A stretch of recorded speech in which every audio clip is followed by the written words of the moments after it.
Welcome back to Fullerton College pre-press class. That's Print 75 and Print 77 combined lecture.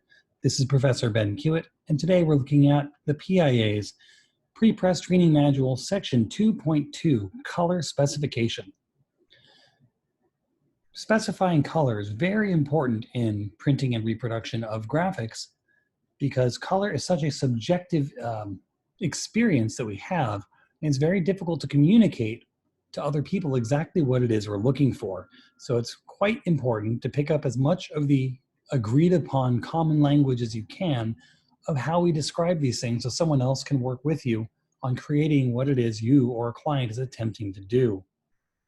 So in today's video, this first half of this section, we're going to look at the difference between spot colors and screen builds. We're going to talk about press units and what they do in a press. And then next time, we'll take a closer look at some specific specification systems like Toyo, TrueMatch, Focal Tone, and the big one here in the US, Pantone. Even your non-designer friends have probably heard of Pantone somewhere in their life. It's become pretty popular. But that'll be next video. So, choosing colors is more than just choosing colors. Picking them out on your computer screen is not enough. You need to have a deep understanding of how they're going to turn out on various substrates and how they print when the ink is actually used. The computer speaks a completely different language of how it describes color than does a press.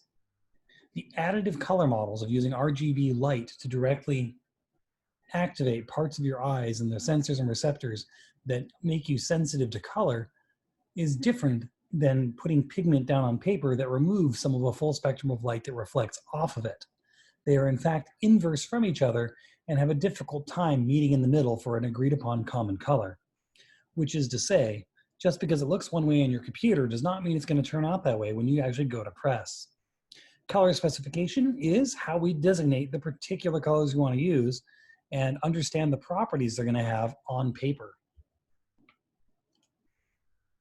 Here's some basic terminology. I'm not going to talk about all of it in detail here yet, but we're going to learn about process colors, press units, spot colors, process builds, and color models. Next time, we'll talk about that list on the right, about the specific matching systems available and ways of using common matching libraries and swatch books to be able to agree upon what a color is going to be verbally and in writing. First off, process color. This is the default color space that printing lives in. CMYK, cyan, magenta, yellow, black. Think of these to yourself at all times. CMYK, it's where you live now. Welcome to printing, welcome to CMYK. C is cyan, which is kind of a light blue. M is magenta. I don't think I need to describe what magenta is. Y is yellow, pretty self-explanatory. And black is abbreviated as K. Why is black called K? Well, I have nothing but a lot of various anecdotal evidence. I have no solid truth as to why this is called K for black and not B. Would it be too confusing if B is the same as something else like blue? Is K there because it's the key color that you line everything up to when you're lining up plates? I've heard many, those two I've heard the most, but it doesn't mean they're necessarily the only answer. I have no, like I said, no definitive answer on this one, so sorry. K is black. It's just what it is. Those four colors we're able to mix together, asterisk, to create any asterisk color that we want to be able to do. You can reproduce the illusion of any color anywhere using these four colors mixing together, except for the fact that one, we're not mixing them, and two, no, you can't. So process color printing puts different amounts of these four colors down in sequence on top of each other in tiny dots called halftones. If you want a darker or more full area of color, you print bigger dots that are closer together. If you want less color or lighter colors, you print smaller dots that are farther apart. And you do this for the amount of cyan, the amount of magenta, the amount of yellow, and the amount of black you need for any particular spot. I really love the image on this slide for really showing that quite well. So, that being said, you never actually mix the color. If any of you are art history nerds out there like me, raise your hand. My hand's up, but you can't see it. If you remember the Impressionists, an interesting thing is that printing color And Impressionist art came out around the same time, right a little after the turn of the century and a little before it as well. In France is where it really started. But the Impressionist painters used something called pointillism. And they would dab their brushes in paint and dab these globs of paint onto their canvases and gasp. The whole art world was shocked. They didn't actually mix their colors. They put spots of color next to each other. And if you stood far enough away that you couldn't distinguish the dots, your eye saw the average of the color and not the individual spots and said, oh, hey, look, it's a painting of people by a river, as opposed to look at all those thousands of dots they painted. It's a really cool illusion. And that illusion is how printing works as well. We realize that if the dots are small enough that you can't distinguish them as a viewer, then to you, you just see the combined overall total of what they do. For instance, on the picture here on the right, let's just look at the second column. You have a certain amount of cyan and a certain amount of magenta.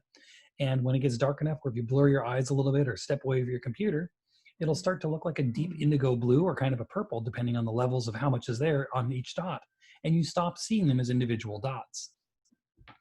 Typically, halftone dots are evenly spaced into grids, and you just make them larger or smaller to control how much color of each color you're seeing. The ability to make fine changes to the size of your halftone dots directly controls how many colors you're able to reproduce in a given process. Press units. I wish we were in our classroom right now, because I would point out the window straight at this Heidelberg press sitting there beautifully on our floor, ready for us to try out later this semester. With any luck, we'll be able to use it together later. But on that Heidelberg, and on the Heidelberg in this picture, you'll notice there are several towers. On the top of each one of these towers, you can see some rollers, and the rollers are covered in color. They're covered in ink. There's a yellow tower, there's a magenta tower, a cyan tower, and a black tower. The magenta and cyan do look a little bit more red and blue, but that's because they're on top of black rubber rollers, so you don't see how bright the ink actually is. Each tower on the press, each press unit, has all the components necessary to print one single color of ink. They all require their own plate. If it's a big enough press, they require their own operator to help maintain it. They have to be mounted, they have to be aligned, assembled, disassembled, cleaned. It takes a lot of effort to do each one of these. And in order to print a normal, what you considered a normal color photos or color reproductions, you need 4 of these minimum on your press. When I was a kid, this was very uncommon. Most presses were only 1 or 2 colors tops. And people had to resort to using colored paper and getting clever in their 1 or 2 colors of use to try and make their graphics, their flyers or brochures appear to have more color in them than they actually did.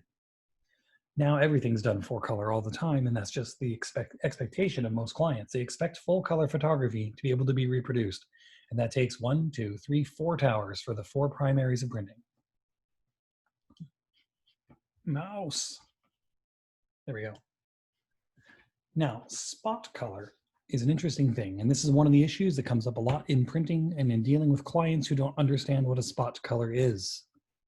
Spot color is an ink color that is the color you want.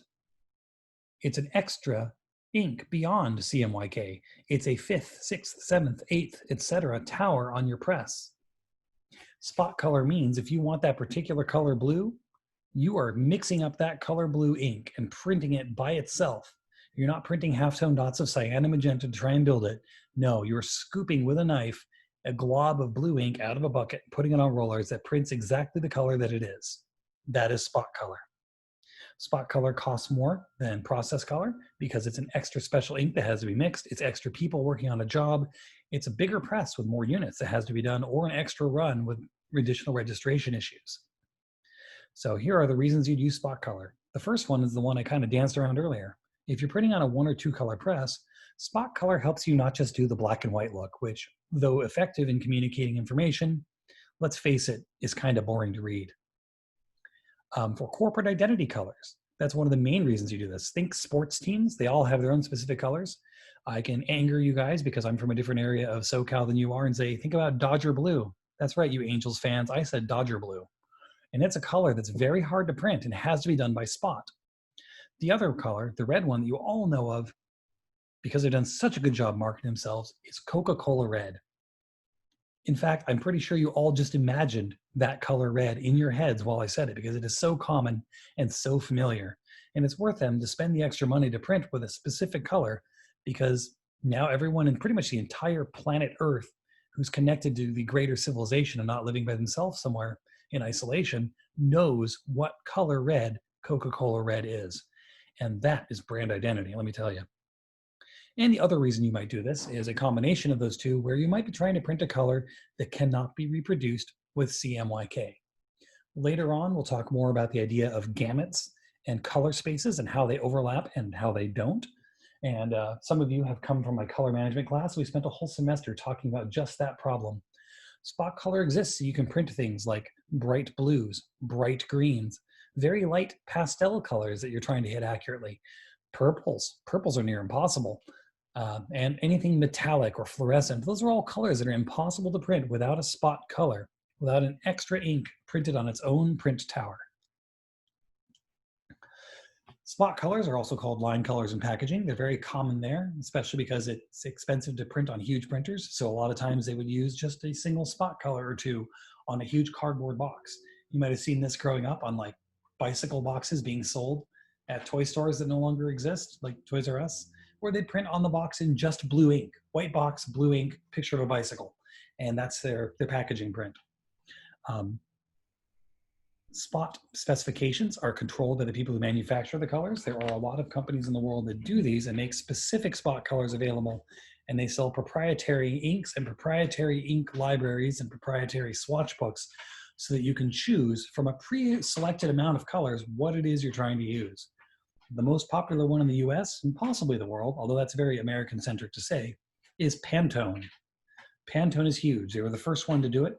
But there are others like Toyo, HKS, Focal Tone. There's a lot of libraries of colors available out there, but Pantone was really the pioneer of this one. And that's where we're going to leave off for today. Next time we're going to come back and talk more specifically about Pantone, what it does, what it doesn't do, and how you should and shouldn't use it. Thanks so much for watching, and stay tuned for more videos.